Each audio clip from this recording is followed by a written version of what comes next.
Students, अब आपके सामने ये क्वेश्चन है जिसमें हमें एपी सीरीज दी हुई है। This is a series in AP, मतलब ये अर्थमेटिक प्रोग्रेशन है जिसमें कॉमन डिफरेंस कांस्टेंट हमें देखने को मिलेगा।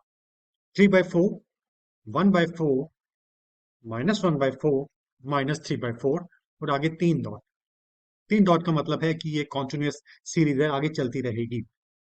हमें पता करना है it's first term, common difference and the fifth term. तो अगर हम फर्स्ट टर्म की बात करें तो हमारा फर्स्ट टर्म जहां से मेरी सीरीज स्टार्ट हो रही है 3/4, तो जो मेरा फर्स्ट टर्म हो जाएगा it is 3/4। My first term is 3/4। तो ये चीज मैंने पता कर ली। जो अर्थमेटिक प्रोग्रेशन में सीरीज है उसका फर्स्ट टर्म इज 3/4। ये जो है 3/4, 1/4, -1/4, इन्हें टर्म्स बोलते हैं। तो जो पहली टर्म है वो 3/4 हो गई मेरी। अब पता करते हैं कॉमन डिफरेंस। हमने कॉमन डिफरेंस, मैंने इंट्रोडक्शन बनाया था अर्थमेटिक प्रोग्रेशन का, आप ब्रश अप कर लीजिएगा चैनल में जाके देख के। कॉमन डिफरेंस कैसे निकालते हैं? कॉन्जिक्यूटिव टर्म्स लेंगे, ये वाली टर्म ले लेंगे और ये वाली टर्म ले लेंगे, इनके बीच का डिफरेंस निकालेंगे। किस तरीके से निकालेंगे देखिए। Common difference, second term minus first term. Second term मेरी 1/4 है, 1/4 लिख लिया। फर्स्ट टर्म मेरी 3/4 है, 3/4 लिख लिया। तो इसको लिख सकते हैं, 4 हमारा डिनोमिनेटर में सेम है तो इसका जो एलसीएम है 4 ही बन जाएगा। 1 -3 इज इक्वल टू -2/4। इसको छोटा कर देंगे, 2 1 जा 2, 2 2 जा 4।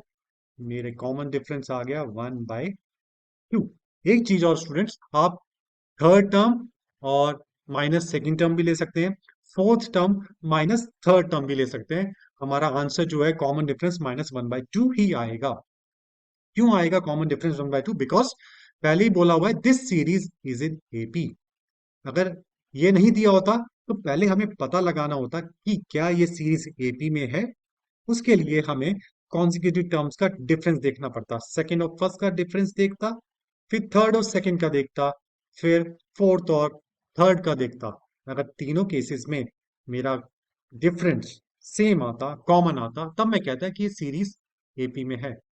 अब इस क्वेश्चन में हमें पहले से ही बोला हुआ है कि ये सीरीज एपी में है, तो मुझे बार बार डिफरेंस निकालने की जरूरत नहीं है। मुझे पता है सेकंड और फर्स्ट का डिफरेंस भी वही आएगा जो थर्ड और सेकंड का आएगा या जो फोर्थ और थर्ड का आएगा।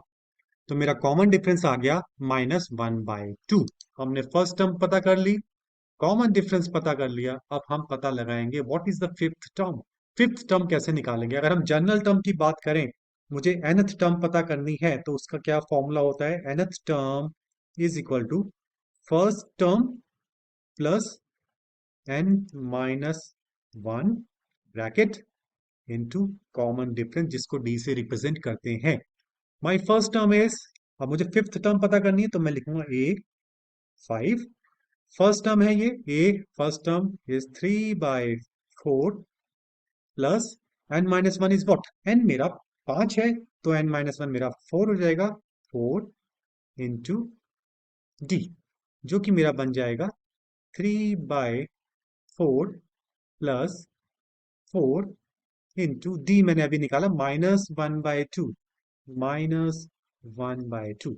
इसको हम कुछ यहां पे लिख लेते हैं, इज इक्वल टू 3/4 प्लस, ये हमने कैंसिल आउट कर दिया, 2 1 जा 2, 2 2 जा 4। अब 2 इंटू -1 मेरा -2 हो जाएगा। अब इसको कैसे लिख सकते हैं? 3/4 प्लस, इसको +1 लेते हैं, +1 इंटू 2 क्या होता है? -2, -2 होगा तो ये दिस इज -2। अब ये डिनोमिनेटर में 1 है, 1 और 4 का एलसीएम मेरा 4 आएगा, या इसको इस तरीके से लिख लीजिए, एलसीएम इज 4, तो 3 into 1, 4 into 1 minus, LCM is 4, तो हम लिखेंगे 1 इंटू 4 और ऊपर भी करेंगे 2 4, जो कि हमारा बन जाएगा 3/4 -8/4। अब हम क्या करेंगे? 3/4 -8/4, दोनों में डिनोमिनेटर सेम है, तो हम इसको कुछ यहां चले जाते हैं, करते हैं।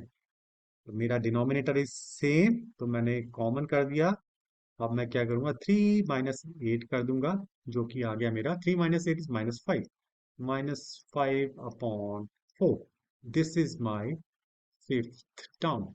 ये मेरी फिफ्थ टर्म हो जाएगी। तो मैंने तीनों चीजें पता कर ली। First term is 3/4, common difference is -1/2, and the fifth term is -4. Thank you.